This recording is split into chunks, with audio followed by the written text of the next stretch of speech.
Hello बच्चों, मैं स्मिता बिजलवान स्वागत करती हूँ आपका आईसीटी वर्चुअल क्लासरूम में। आशा करती हूँ आप सभी स्वस्थ होंगे और अच्छे से अपनी पढ़ाई कर रहे होंगे। बच्चों, आज हम पढ़ने जा रहे हैं क्लास 12 की केमिस्ट्री। और क्लास 12 केमिस्ट्री में हमने अपना chapter D and F block elements को कंप्लीट कर लिया था। अपने लास्ट लेक्चर में हमने इस चैप्टर के कुछ क्वेश्चन आंसर्स को भी सॉल्व किया था, तो आज हम उन क्वेश्चन आंसर्स को कंटिन्यू करेंगे। कुछ इसमें एमसीक्यू टाइप के क्वेश्चंस करेंगे, कुछ शॉर्ट आंसर टाइप क्वेश्चंस करेंगे। तो ये कुछ क्वेश्चंस ऐसे हैं जो आपको जाने पहचाने लगेंगे, जो कि एनसीईआरटी से है। ठीक है, बाकी सारे क्वेश्चन चैप्टर के बीच से उठा दिए गए हैं यहाँ पर, तो आपको देख लेना है और क्वेश्चन को एक बार खुद से सॉल्व करना है, फिर यहाँ पर आपको आंसर देखना है। ठीक, चलिए बच्चों, तो बढ़ते हैं अब।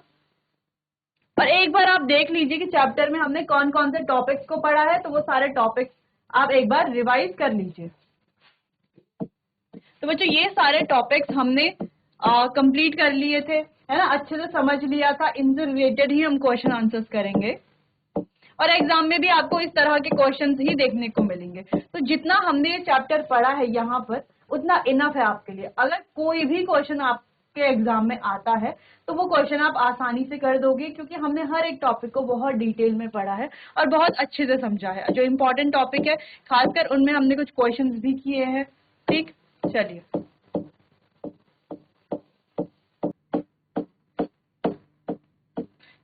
तो चैप्टर हमारा कंप्लीट हो गया था। कुछ क्वेश्चन आंसर्स हमने कर लिए थे, तो आप एक बार देख लीजिए। चलिए बच्चों, तो यहाँ पर कुछ क्वेश्चंस है जो हमने अपने लास्ट लेक्चर में कर लिए थे। लास्ट क्वेश्चन जो हम सॉल्व कर रहे थे वो था, ये one reason why transition metal form complex compound. एक रीजन हमें देना था कि ट्रांजिशन मेटल जो है वो कॉम्प्लेक्स कंपाउंड क्यों फॉर्म करते हैं। कॉम्प्लेक्स कंपाउंड या कोऑर्डिनेशन कंपाउंड भी हम इन्हें कहते हैं। तो जो डी ब्लॉक एलिमेंट्स है या जिनको ट्रांजिशन एलिमेंट भी कहा जाता है, वो कॉम्प्लेक्स कंपाउंड कैसे फॉर्म करते हैं, क्यों फॉर्म करते हैं, क्योंकि उनके पास होता है एक वेकेंट डी ऑर्बिटल। ठीक है, अब आप कहोगे कि वेकेंट डी ऑर्बिटल कैसे होता है, तो लास्ट लेक्चर में हमने डिस्कस किया था। एक बार फिर इस क्वेश्चन को डिस्कस कर लेते हैं, फिर आगे कंटिन्यू करेंगे। जैसे आयरन की बात करते हैं, ठीक है, Fe एटॉमिक नंबर है 26। ठीक है, हाइब्रिडाइजेशन अगर हम लिखते हैं तो CD6,4S2, तो ये हो गए हाइब्रिडाइजेशन। ठीक है, तो अगर हम यहाँ पर बनाएं, ये हो गया हमारा 3D। ठीक है, यहाँ पर आ गया 4S। 3D में कितने इलेक्ट्रॉन है, देखो 1 2 3 4 5 6 और 4S में है 2 इलेक्ट्रॉन। अब आप कहोगे वेकेंट तो है नहीं 3D, है ना, वेकेंट तो नहीं दिखाई दे रहा, 4S भी नहीं दिखाई दे रहा, तो कहाँ पर है वेकेंट डी ऑर्बिटल जिसकी वजह से ये कॉम्प्लेक्स कंपाउंड फॉर्म करते हैं। तो वो डी ऑर्बिटल की अगर हम बात करें तो 4S के बाद आता है 4P, फिर आता है हमारा 4D,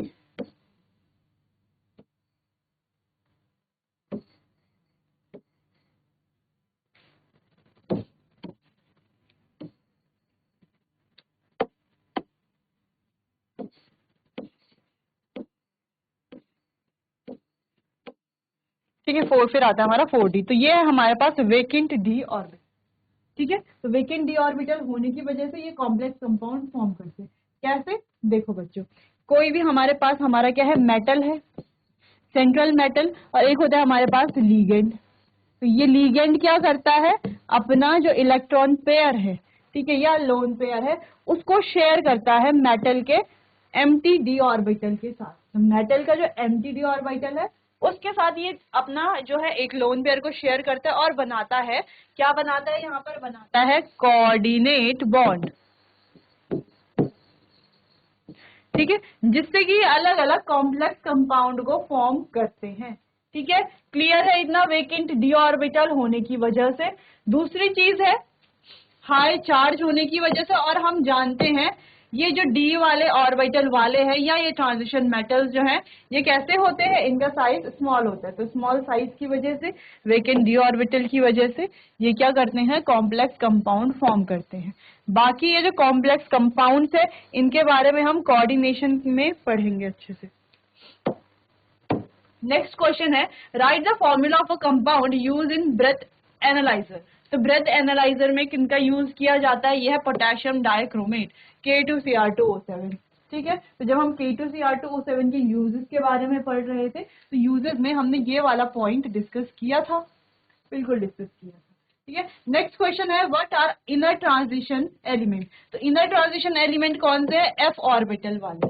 ठीक है, तो एफ ऑर्बिटल वाले यानी कि जो हमारे एफ ब्लॉक के एलिमेंट्स है, सिंपली कहें तो जो हमारे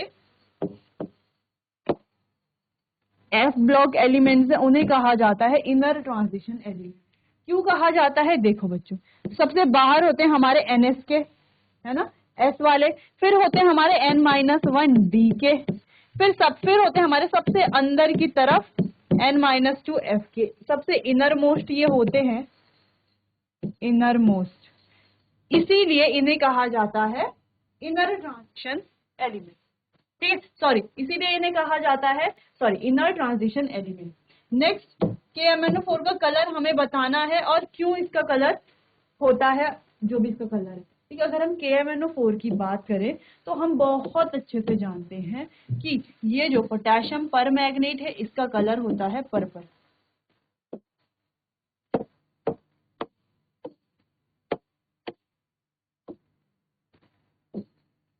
कैसा होता है इसका कलर, पर्पल होता है। किस वजह से पर्पल होता है, अगर हम इसकी बात करें तो ये तो पर मैग्नेट है। अगर मैग्नेट आयन की बात करें, ठीक है, तो मैग्नेट का कलर होता है ग्रीन। उसका कलर ग्रीन होता है डी ट्रांजिशन की वजह से, क्योंकि वहां पर होता है डी ट्रांजिशन, एक अनपेयर्ड इलेक्ट्रॉन होता है। लेकिन अगर हम यहाँ पर देखें और Mn का हम क्या देखें, इलेक्ट्रॉनिक कॉन्फ़िगरेशन देखें, अगर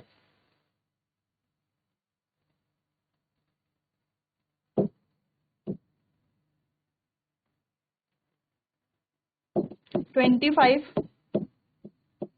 3d5 4s2। ठीक है, और यहाँ पर ये होता है +7 ऑक्सीडेशन स्टेट में 5 और 2 7 दोनों इलेक्ट्रॉन चलेगा। अगर हम Mn +7 लिखें तो 3d में भी 0 इलेक्ट्रॉन है ना, तो d में 0 इलेक्ट्रॉन यहाँ पर हैं। तो यहाँ पर कलर पर्पल कैसे आया, क्योंकि अभी तक तो हमने यही पढ़ा था ना कि डी ट्रांजिशन की वजह से कलर आता है, एक अनपेयर्ड इलेक्ट्रॉन रहता है, फिर वो क्या होता है स्प्लिट, जब हमारा जो डी वाला ऑर्बिटल है जब वो स्प्लिट हो जाता है T2g में और Eg में, फिर इलेक्ट्रॉन जो होता है ग्राउंड स्टेट से एक्साइट होता है, कुछ एनर्जी एब्जॉर्ब करता है। जब वो एनर्जी एब्जॉर्ब करता है, ठीक है, एक्साइट होगा। ठीक, अब एक्साइटेड स्टेट में वो कैसा होता है, अनस्टेबल होता है, जिस वजह से वहां पर वो एनर्जी को एमिट करता है और वापस अपनी पहले वाली स्टेट में आ जाता है। तो जब ये एनर्जी एमिट करता है, अगर एनर्जी ये विजिबल रीजन में एमिट करता है तो बच्चों हमें कलर दिखता है यहाँ पर। ठीक है, लेकिन यहाँ पर ये डी ट्रांजिशन तो पॉसिबल नहीं है। क्यों नहीं है, क्योंकि यहाँ पर जैसे हमने देखा डी में 0 इलेक्ट्रॉन है, एक भी अनपेयर्ड इलेक्ट्रॉन नहीं है। तो कैसे कलर हमें यहाँ पर दिखता है, वो दिखता है बच्चों चार्ज ट्रांसफर स्पेक्ट्रा की वजह से। किसकी वजह से, चार्ज ट्रांसफर स्पेक्ट्रा, जिसको हमने बहुत डिटेल में चैप्टर में डिस्कस किया। ठीक है, नेक्स्ट क्वेश्चन है right one difference between lanthanoid and actinoid. देखो अब हमने लेंथेनॉइड्स पढ़ा, एक्टिनॉइड्स पढ़ा, ठीक है, दोनों में सिमिलैरिटी क्या है, एटॉमिक रेडियाई के बारे में पढ़ा, लेंथेनॉइड और एक्टिनॉइड कॉन्ट्रैक्शन क्या है उसके बारे में, उससे रिलेटेड कुछ क्वेश्चंस करे। लास्ट क्वेश्चन यहाँ पर नेक्स्ट क्वेश्चन हमारा है कि दोनों के बीच में डिफरेंस हमें बताना है। तो डिफरेंस क्या हो सकता है दोनों के बीच में, चलिए तो डिफरेंस के बारे में बात करते हैं। डिफरेंस है कि lanthanoid shows less tendency for complex formation. ये क्या करते हैं, लेस टेंडेंसी शो करते हैं कॉम्प्लेक्स फॉर्मेशन के लिए, जबकि जो एक्टिनॉइड्स होते हैं, जो हमारे एक्टिनॉइड्स हैं, form more stable complexes due to higher charge and larger size. तो अपने हाई चार्ज और लार्ज साइज की वजह से एक्टिनॉइड ज्यादा स्टेबल कॉम्प्लेक्स फॉर्म करते हैं, जबकि जो हमारे लेंथेनॉइड्स हैं ये कम टेंडेंसी शो करते हैं कॉम्प्लेक्स फॉर्मेशन के लिए। क्लियर है, इतने क्वेश्चंस आप नोट कीजिए, फिर आगे कंटिन्यू करते हैं। आगे बढ़ते हैं नेक्स्ट क्वेश्चंस की तरफ। अगला क्वेश्चन है, अच्छा अब हमारे पास कुछ एमसीक्यू टाइप क्वेश्चंस है जो आपके एग्जाम में भी पूछे जाते हैं अक्सर। ठीक है, तो चलिए इन क्वेश्चंस को सॉल्व करते हैं। पहला क्वेश्चन है which of the following element has the highest number of oxidation state.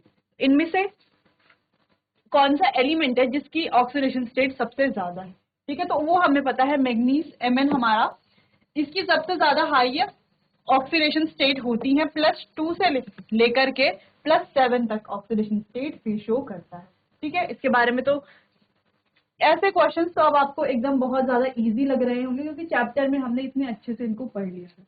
अगला है which of the following is not a characteristic of transition element. अब निम्न में से कौन सी जो है ट्रांजिशन एलिमेंट की कैरेक्टरिस्टिक नहीं है, वो आपको बताना है, विशेषता कौन सी नहीं है, ठीक है। अब ट्रांजिशन एलिमेंट की कैरेक्टरिस्टिक्स को तो हमने कितने डिटेल में पढ़ा है, तो आप आसानी से बता लोगे, ठीक है। अगर बात करते हैं वेरिएबल ऑक्सीडेशन स्टेट की, तो ट्रांजिशन मेटल तो वेरिएबल ऑक्सीडेशन स्टेट शो करते हैं, ठीक है। तो ये तो इनकी कैरेक्टरिस्टिक होती है, हमें बताना है कौन सी नहीं होती, ठीक है। फॉर्मेशन ऑफ कलर्ड कंपाउंड हम जानते हैं ये फॉर्म करते हैं नंबर ऑफ कलर्ड कंपाउंड, बहुत सारे कलर्ड कंपाउंड ये फॉर्म करते हैं, तो ये भी करेक्ट है।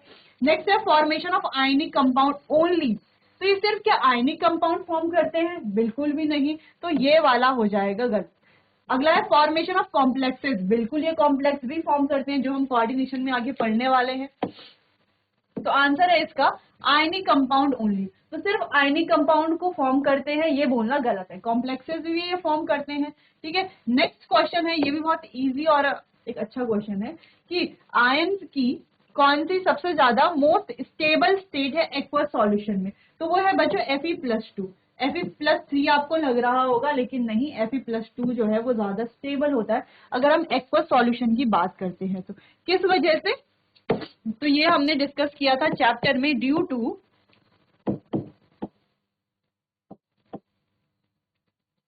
हाइड्रेशन एनर्जी, हाइड्रेशन एनर्जी की वजह से ये क्या होते हैं, ज्यादा स्टेबल होते हैं एक्वस सॉल्यूशन में। क्लियर है इतना। चलिए अगला question, which of the following transition metal does not show variable oxidation state. देखो यहाँ पर क्वेश्चन क्या था कि जो हाईएस्ट ऑक्सीडेशन स्टेट शो करते हैं, यहाँ पर बताना है कि जो वेरिएबल ऑक्सीडेशन स्टेट शो नहीं करते, तो वो है हमारा, अगर हम आयरन की बात करें तो अलग अलग ऑक्सीडेशन स्टेट पे ये शो करता है, जैसे हमने यहीं पे देख लिया Fe+2+3 ये शो कर रहा है, ठीक है। इसके अलावा अगर हम Mn की बात करें ये तो सबसे ज्यादा ऑक्सीडेशन स्टेट शो करता है, अगर हम क्रोमियम की बात करें तो क्रोमियम भी बहुत ज्यादा यानी कि वेरिएबल ऑक्सीडेशन स्टेट शो करता है। तो स्कैंडियम भी हमारे पास ऐसा है जो variable character oxidation state show नहीं करता, ठीक है। अगर बात करें इन निम्न में से कौन सा जो है लेंथेनॉइड है, ठीक है, तो देखो ये वाला हमारा एक्टेनॉइड है, ये एक्टेनॉइड है, ये भी एक्टेनॉइड है, ठीक है, और ये वाला है हमारा लेंथेनॉइड, ठीक है। तो आपको याद होगा अगर हम लेंथेनॉइड,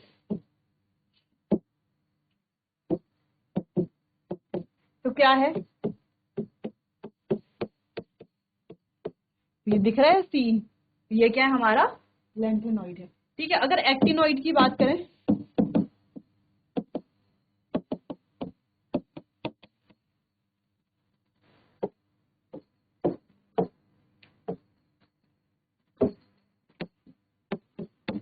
ठीक है, आगे आगे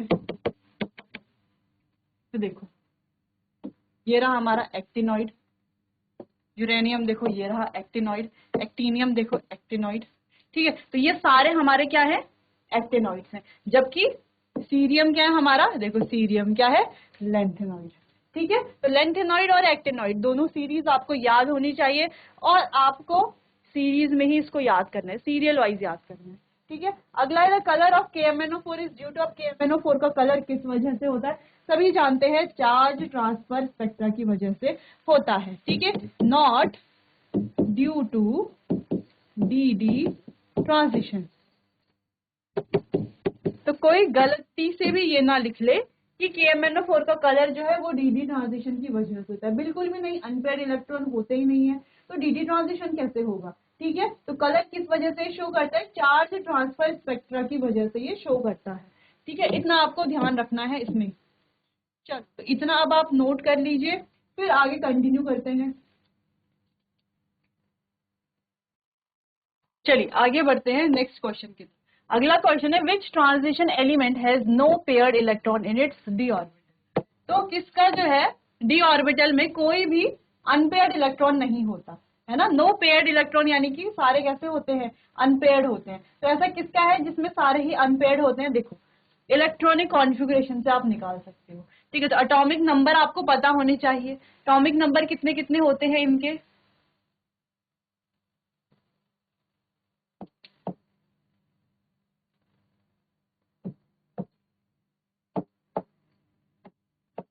ठीक है। तो ये हो गया इनका इलेक्ट्रॉनिक कॉन्फ़िगरेशन, सॉरी ये हो गया इनका एटॉमिक नंबर। इलेक्ट्रॉनिक कॉन्फ़िगरेशन लिख लेते हैं।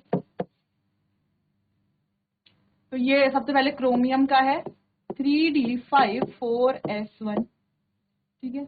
निकल का लिख लेते हैं 3d,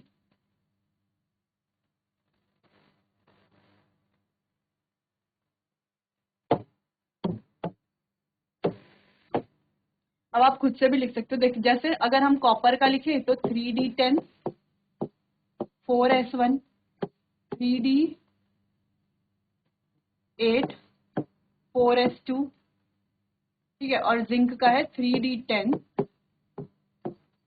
10 4s2, ठीक है। तो ये हो गई इलेक्ट्रॉनिक कॉन्फ़िगरेशन इनकी। अब आप देखोगे यहाँ पर कि d ऑर्बिटल में कहाँ पर पेयर्ड इलेक्ट्रॉन है, ठीक है। तो देखो यहाँ पर तो सारे पेयर्ड है, ये तो ऑप्शन होगा नहीं। अगर जिंक में भी देखो तो यहाँ पर भी सारे पेयर्ड है, तो ये ऑप्शन होगा नहीं। अगर हम निकल में देखें तो यहाँ पर भी क्या है, कुछ पेयर्ड है और कुछ अनपेयर्ड है, ठीक है। तो सारे हम ये नहीं कह सकते कि कोई भी पेयर्ड, यहाँ पे लिखा हुआ है ना नो पेयर्ड इलेक्ट्रॉन, यानी कि कोई भी पेयर्ड नहीं होना चाहिए। तो यहाँ पर कुछ तो पेयर्ड होंगे ना, अगर 8 इलेक्ट्रॉन है डी में, ठीक है 8 इलेक्ट्रॉन है 1 2 3 4 5 6 7 8, तो देखो तीन तो क्या है 1 2 3, ये तीनों क्या है पेयर है, बाकी के दो ही तो अनपेयर है। लेकिन अगर हम क्रोमियम में देख रहे हैं तो क्रोमियम में क्या दिख रहा है, डी में कैसे है 5 इलेक्ट्रॉन है सिर्फ। तो 5 इलेक्ट्रॉन का मतलब देखो डी में कितने हैं 5 होते हैं हमारे पास, ठीक है।